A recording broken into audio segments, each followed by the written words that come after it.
Session number 8, thinking in a certain way.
In a certain way.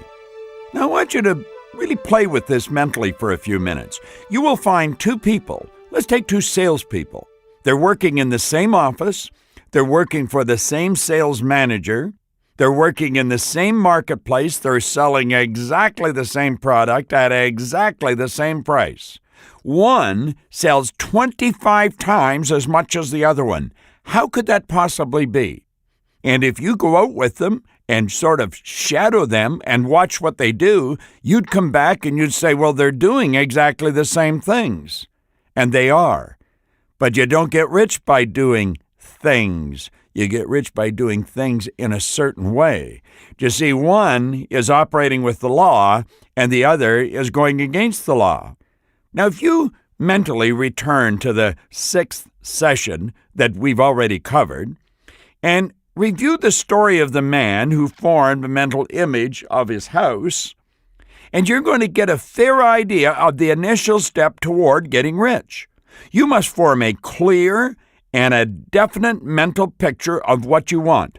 You cannot transmit an idea unless you have it yourself. Make believe that you're a radio station, and infinite intelligence is the radio. What is the radio going to receive from you? It's only going to receive what you transmit. When you turn on your radio, the only message you can get on the particular frequency you're on is the message that's being sent out on that frequency. Well, you think on frequencies, and you transmit, and you're transmitting to infinite intelligence. You're transmitting images, thoughts to the infinite intelligence, and the only thing that you're going to get back is the picture that you send out. Build the picture in your mind for a moment as yourself as the stick person that you found in this program. See your head as your mind and everything from the neck down as being the body. Now remember, we put an imaginary line, a horizontal line from ear to ear, and everything above the horizontal line was your conscious mind. I think you'll remember one time I suggested that there be a funnel of energy flowing right into the crown of your head, and it's circulating down to and through you. It has no form. Now we're going to build the form. We're going to build the picture of what we want. We're going to see it in detail, every detail of what you want, the color, the size, the shape. Absolutely everything that you want about this particular concept is formed in your consciousness. Now, the second you let that move into your subconscious, you let yourself get emotionally involved, understand that's transmitting it to formless intelligence. That's right. When you let yourself get emotionally involved in an idea, you let the idea sink into the subjective mind, it will permeate and penetrate and fill every cell of your being, but it also is transmitted to formless intelligence. This is a beautiful concept, and the more you study this, the clearer it's going to become. You must have it before you give it. In other words, you've got to build the concept in your consciousness, and then you turn it over to formless intelligence, to the universal subconscious mind. And many people fail to impress the thinking substance because they have themselves only a vague and misty concept of the things they want to become, to do, or to have. Get it clear. Understand that there is a creative power. It's an unadulterated creative power that's flowing into your consciousness. It has no form, and you can give it form. You can see exactly what you want. It doesn't matter whether you've got the resources. It doesn't matter whether you've got the money or the people to help you.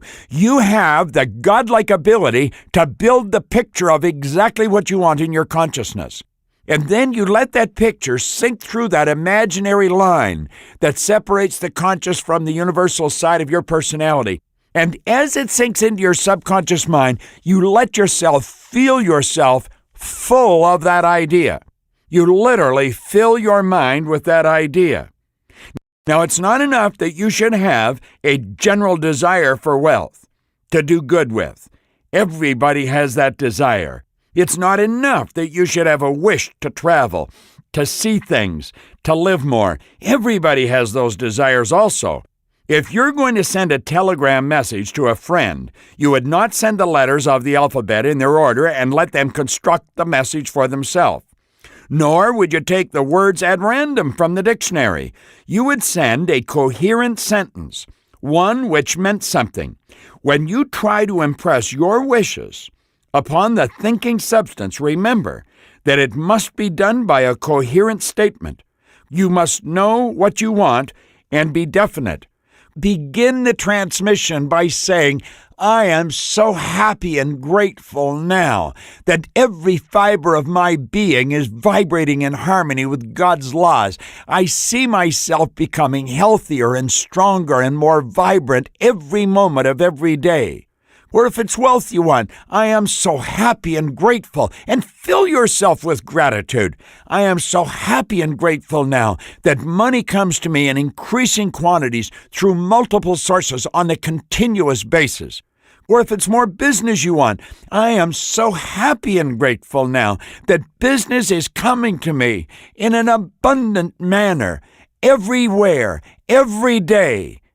Fill your mind with this picture, but you've got to see it in your conscious mind. See it with the eye of the one in your consciousness. You can never get rich or start the creative power into action by sending out unformed longings and vague desires.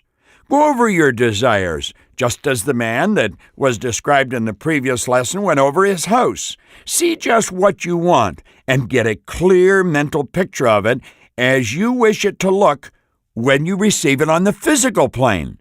Now understand this, that you don't have to rush. It's not going to materialize maybe when you want it to materialize, but it must materialize. You go back to the second session and review the laws. We talked about the law of perpetual transmutation of energy. Energy is forever moving into form. What's moving into form in your life? The image that we're talking about right now, the good that you're filling your consciousness with. Do you remember when we talked about the law of gender? We pointed out that all seeds have a gestation or an incubation period. There's a period of time must elapse before this beautiful image materializes in your life. And understand this, it's in God's time, not your time. See, God never expresses himself other than perfectly.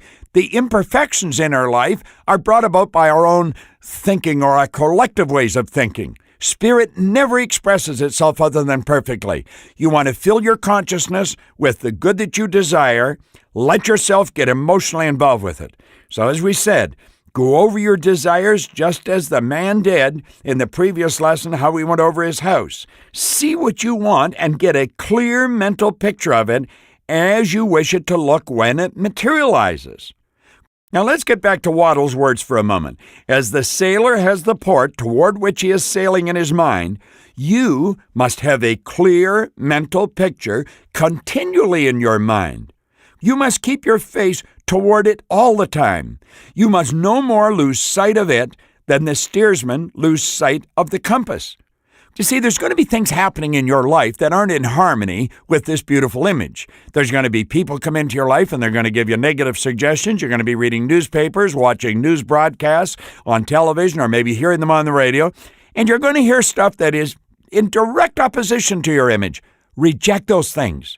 Remember we talked about in the conscious mind, we have the ability to accept or reject? Reject it. Reject everything that isn't in harmony. I don't care how real it seems. It doesn't matter. It is not in harmony with your purpose. It's not in harmony with your picture, so you reject it. Now let's go back to Wattles. He said it's not necessary to take exercises in concentration, nor to set apart special times for prayer and affirmation, nor to go into silence, nor to do occult stunts of any kind. These things are well enough, but all you need to know is what you want, and to want it enough so that it will stay with your thoughts. Think for a moment. You may feel that I'm contradicting myself, but I'm really not. I'm talking about what you want. I previously talked about developing the ability to concentrate, and you should develop the ability to concentrate. Concentration increases amplitude of vibration. It gives more energy, focused energy towards what you want. But think of this. We're talking about what you really want. Do you remember when you fell in love? God, wasn't it beautiful? You remember the feeling in your stomach? You couldn't get the butterflies to fly in formation. I mean, everything was just so phenomenal. Do you remember? You do remember, don't you? I'm talking about you really fell in love. Did you have to get a note out to tell you to remind yourself to think of this person? No, you couldn't get the person out of your mind. You'd be driving down the street and their head would be like a hologram sitting out on top of the hood of the car. You're in love. Fall in love with the idea. Get an idea that fills your being, and then the idea will stay there. Now, you may be thinking, well, I can't really have that. You can have anything. That's what this program is all about. You can have anything you want. That's the beautiful part about being the human, creative being that we are. Now, Wattles says, spend as much of your leisure time as you can in contemplating your picture. Isn't that what you did when you fell in love? You just wanted to see her or him, whichever it was. You wanted to be with them. You wanted to reach out and touch them. You could hear them talking every time a particular song played. They filled your consciousness. Well, that's what you want to do with this idea. Remember that you do not need to take exercise to concentrate your mind on a thing which you really want. You've got to remember that.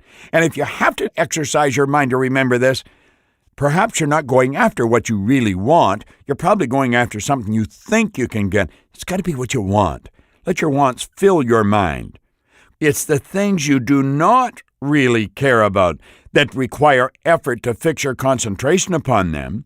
Unless your desire to get rich is strong enough to hold your thoughts to the purpose, as the magnetic pole holds the needle of the compass, it will hardly be worthwhile for you to try and carry out the instructions given in this particular program.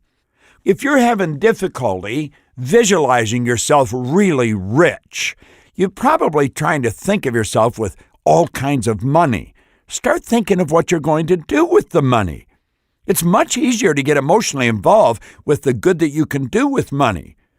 You'll often hear people say, well, I don't really want to get rich. I just want to help people. Well, Wattles puts it very well. You want to help people, you better get rich first, because the help you can provide cannot go beyond your physical presence unless you have lots of money. So let's visualize what we're going to do with the money. Let's see ourselves really rich. Now, the methods that we're presenting here are for people whose desire for riches is strong enough to overcome mental laziness and the love of ease. The more clear and definite you make your picture, and the more you dwell upon it, the stronger your desire will be. And the stronger your desire, the easier it will be to hold your mind fixed upon the picture of what you want. However, something more is necessary than merely seeing the picture clearly. If that is all you do, you are only a dreamer, and you will have little or no power for accomplishment. Behind your clear vision must be the purpose to realize it, to bring it out in tangible expression.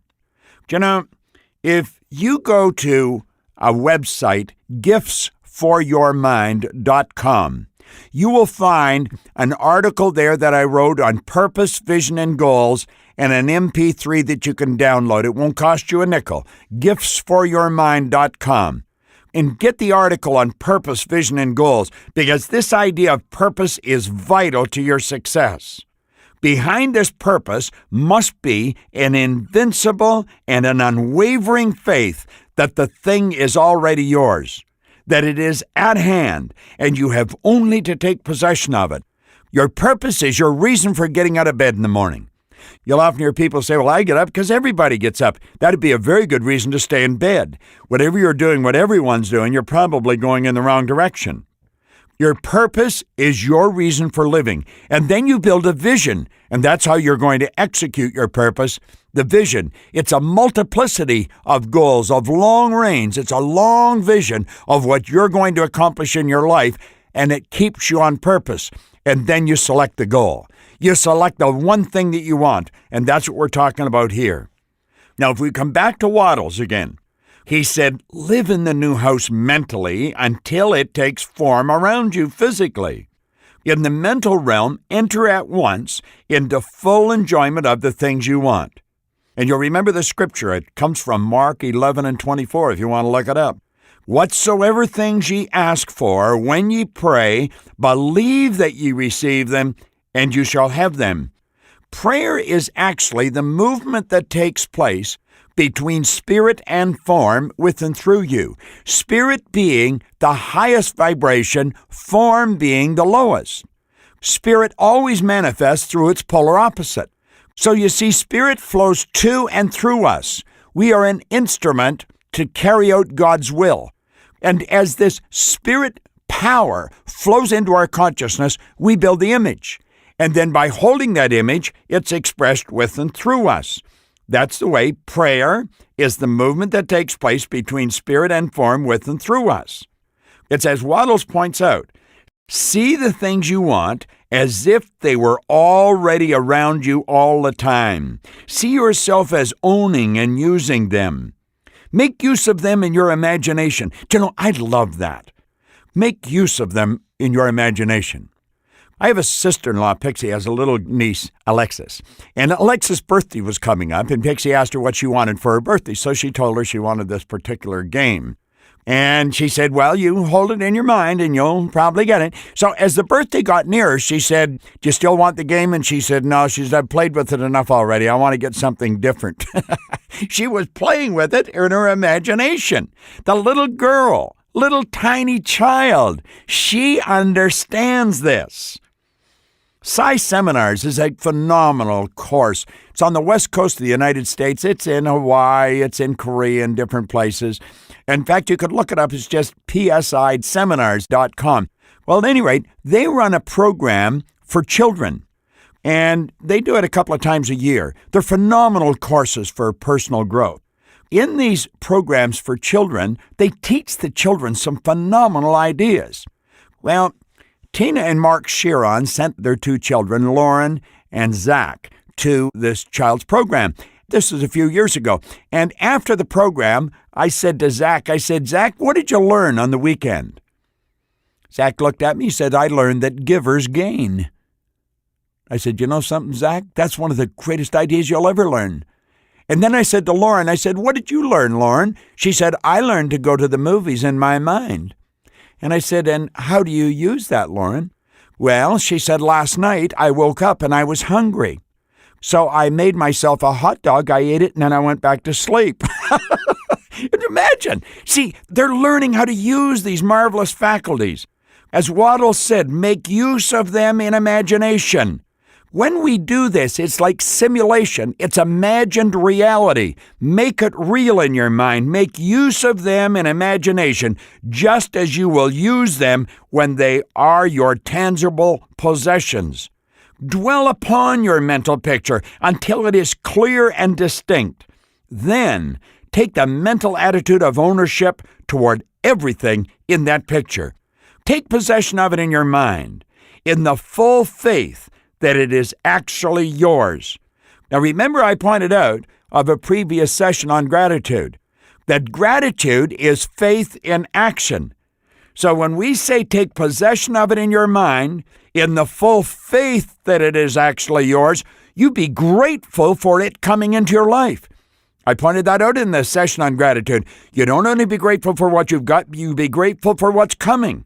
Wattles says take possession of it in your mind, in the full faith. What is full faith? Full faith is faith with gratitude, with the full faith that it is actually yours. Hold to this mental ownership. Do not waver for an instant in the faith that it is real. Now, this is a beautiful concept we're working on here. And remember what we clearly pointed out in the session on gratitude. Wattles said, be as thankful for it all the time as you expect to be when it has taken form. There is really no difference between the idea in the mind and the physical form in your life. So you ought to be just as grateful for it when you've got it in your mind as when you can hold it in your hand. Catherine Ponder put that very well. She said, if you can hold it in your head, you can hold it in your hand. And Wattles said, when you can sincerely thank God for the things which you own, only in imagination, you have real faith. What did we say real faith was? Faith with gratitude. You will get rich. You will cause the creation of whatsoever you want. You do not need to pray repeatedly for the things you want. It's not necessary to tell God about it every day. Use not vain repetitions as the heathen do, said Jesus to his pupils, for your Father knoweth that ye have need of these things before ye ask him. You know, it's written in Scripture that before you speak, I'll hear you. Before another person speaks, you can hear them. Now think of what I'm saying. Before another person speaks, you can hear them. How does that happen? Because thought always precedes words. Thought waves are cosmic waves that penetrate all time and space. You frequently, with your intuitive factor, pick up another person's vibration. You sense that they're going to say something and it comes out of their mouth.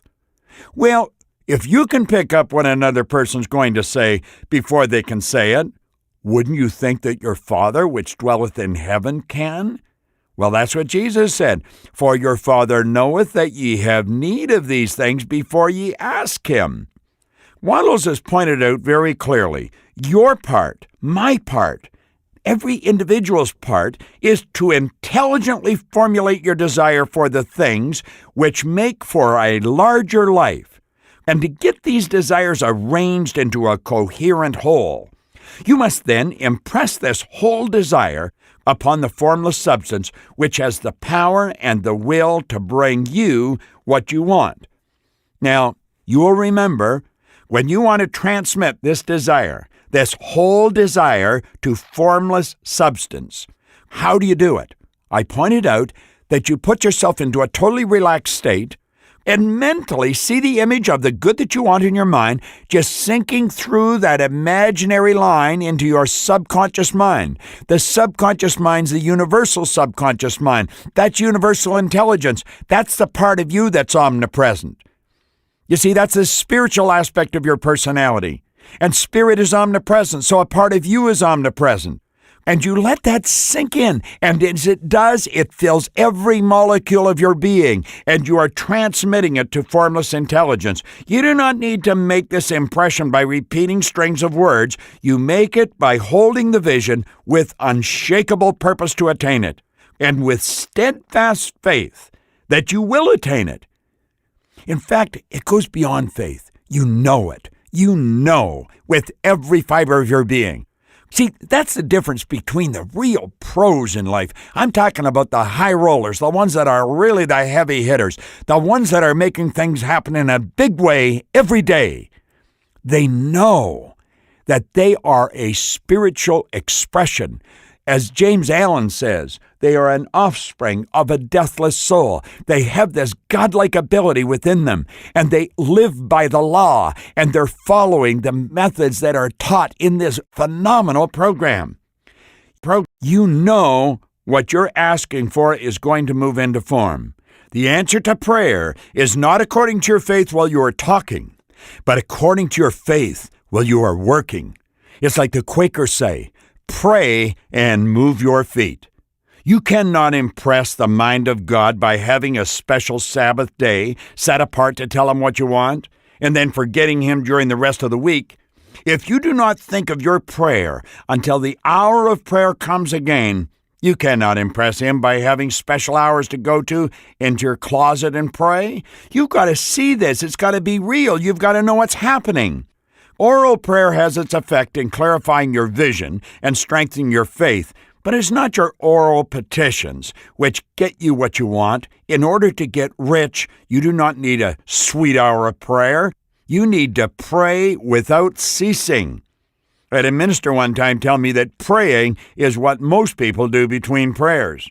Praying is having the non-physical move into form with and through you. It's permitting spirit to move into form with and through you. And by prayer, I mean holding steadily to your vision, Wallace Wattles said. And he goes on to point out, with the purpose of causing its creation into solid form, and the faith that you are doing so. Solid form. It's materializing.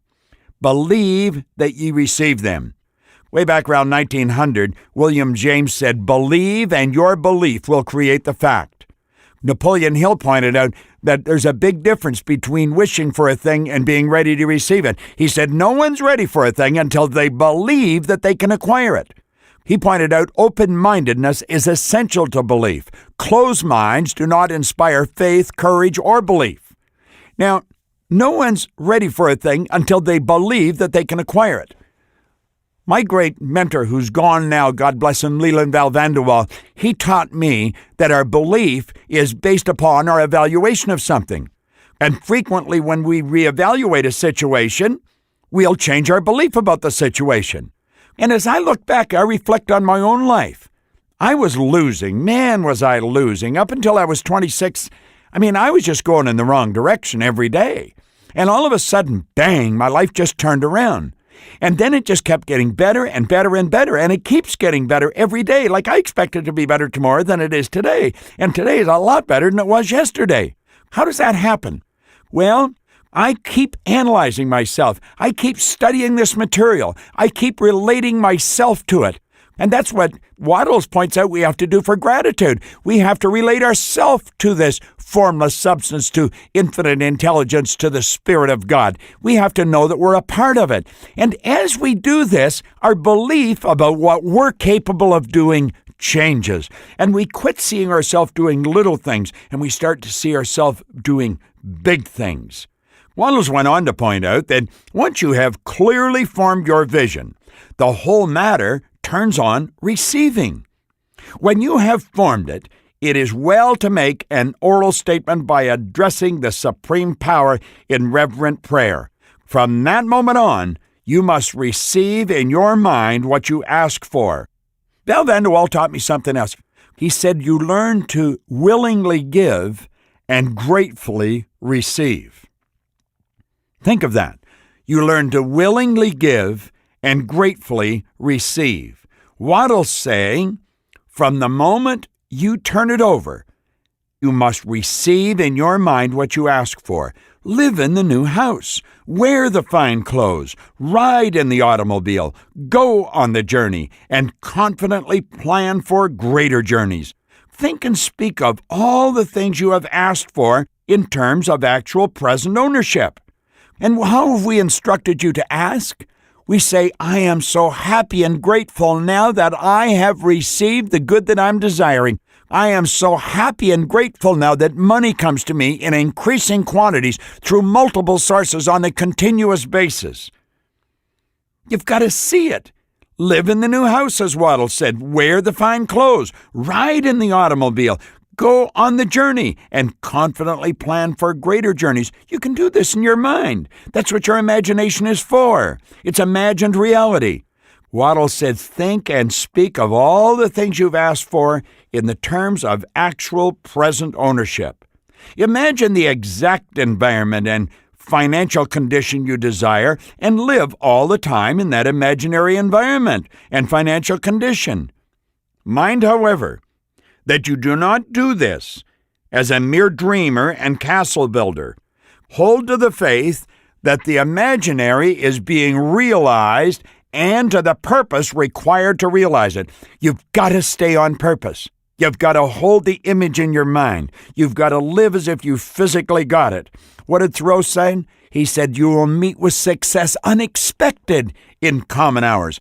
I personally have found that generally we realize that it is manifest only in retrospect. It happens, and it happens in such a subtle manner that you just keep on going. Remember that it is faith and purpose in the use of the imagination which makes the difference between the scientist and the dreamer. And having learned this fact, it is here you must learn the proper use of the will. Now, in the next session, we're going to go on into the will, but I think it's vitally important that you review this lesson. Review it often. Review it over and over again. Keep listening to this. Keep reviewing it in your mind.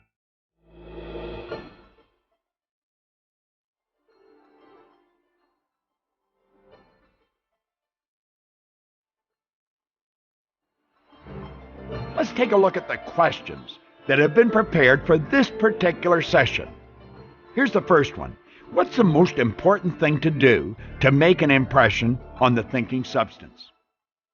That's a good one, and if you don't know it, you're stuck, but I know you do know it.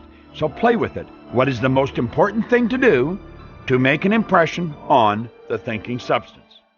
Here's the second one. What's the difference between the dreamer and the person who uses the imagination scientifically? I like that question. I'll bet you do too. Now here's the third one. Give your idea as to what constitutes a scientific use of the imagination.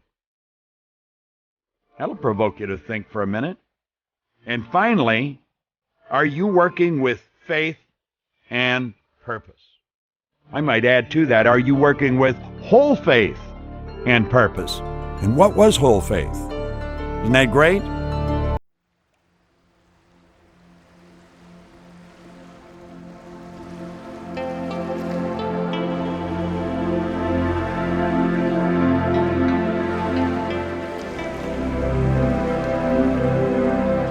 The first one is for you to realize there are many very powerful lessons in this particular session. Focus on two and state what you intend to do with that information.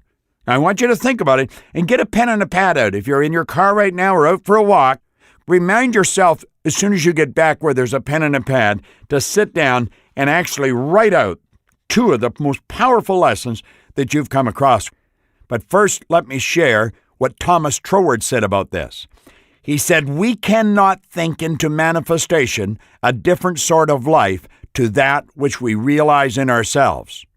As Horace said, nemo dat quod non habent. We cannot give what we have not got. You've got to get it in your mind. Now here's the last exercise. I want you to make a very clear statement in the present tense of what you want. And when you have that done, I want to suggest that you write out a statement of gratitude for receiving it. This is such a phenomenal lesson, thinking in a certain way. Let me close with the premise of the whole program, that you do not get rich by doing certain things. You get rich by doing things in a certain way. There's a significant difference there. This is Bob Proctor, and thank you.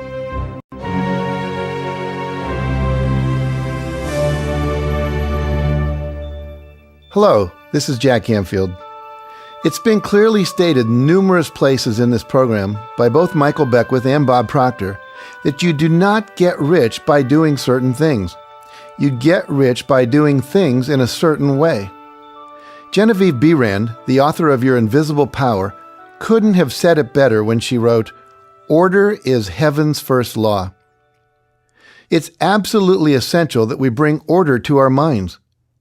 As Wallace Wattles mentions in this session, you can never get rich or start the creative power into action by sending out unformed longings and vague desires. He went on to say, just as the sailor has the port toward him which he is sailing in his mind, you must have a clear mental picture continually in your mind. You must keep your face toward it all the time. You must no more lose sight of it than the steersman loses sight of the compass. Wallace tells us that it's not necessary to take exercises so that we become masters in concentration to accomplish this clear picture. Now, there are probably many people who would disagree with that. I think they disagree because they're not working toward something that they're in love with. They're very likely working toward something they think other people want them to work toward. They're quite probably spending their days doing things they don't enjoy. Remember when Bob asked us to think about the first time you fell in love with someone? Did anyone have to remind you to think of that person? Did you have to write a note to yourself that you carried around to remind you to think of that person? Of course not. The truth is, you probably had a hard time getting them off your mind long enough to think about anything else. The image of that person was constantly on the screen of your mind. It was like a hologram in front of your face everywhere you went. My wife told me that when we fell in love, that my face was like a screensaver on a computer in her brain. When she was driving, when she was taking a shower, when she was going to bed at night, when she woke up in the morning, there I was. It's the same when you fall in love with an idea. There's nothing vague or unformed about that vision in your head. And I assure you, when you're in love with an idea, it doesn't require any training and concentration to think about it. That's what Wattles is telling us here. When I first got the idea to put a book of inspirational stories together, it was like a divine obsession. It's all I could talk about. It's all I wanted to work on. It was all-consuming. It was an idea, as we discussed in the previous session, that was using me. It became my passion. A wonderful author, Robert Russell, once wrote, "There's no secret to being great. You just do little things in a great way every day." Wallace Wattles said, "See the things you want as if they were actually around you all the time. See yourself as owning and using them. Make use of them in imagination, just as you will use them when they are your tangible possessions." Just as my friends Bob Proctor and Michael Beckwith are steering toward exciting new ports of call, I too am always creating a bigger and better world for myself. Because I know the universe is only going to send to me the physical replica of what I send to it. That's why I keep a dream book. It's an 8.5 by 11, really thick 3-ring binder, and it's filled with plastic page protectors, which I fill with pictures that I tear out of magazines and that I download off the internet. Pictures of my ideal car, my dream house. I have pictures of my vacation getaways that I want to get to and take. Recently, I added one from the Four Seasons in Bali and another one from a resort in Phuket, Thailand. So take a few minutes right now and write what you want. Write about it in detail. Get emotionally involved with what you want by being quiet, activating your imagination, and seeing yourself already living all the good that you desire. And here's the critical point. Make sure you feel the feelings you'd be feeling if you'd already achieved it. Smell the smells, taste the tastes, feel the sensory sensations. Because it's the feelings that are the fuel that take this visualization out into the universe and activate the law of attraction. So move into that world, and that world will move into your physical reality. I guarantee it.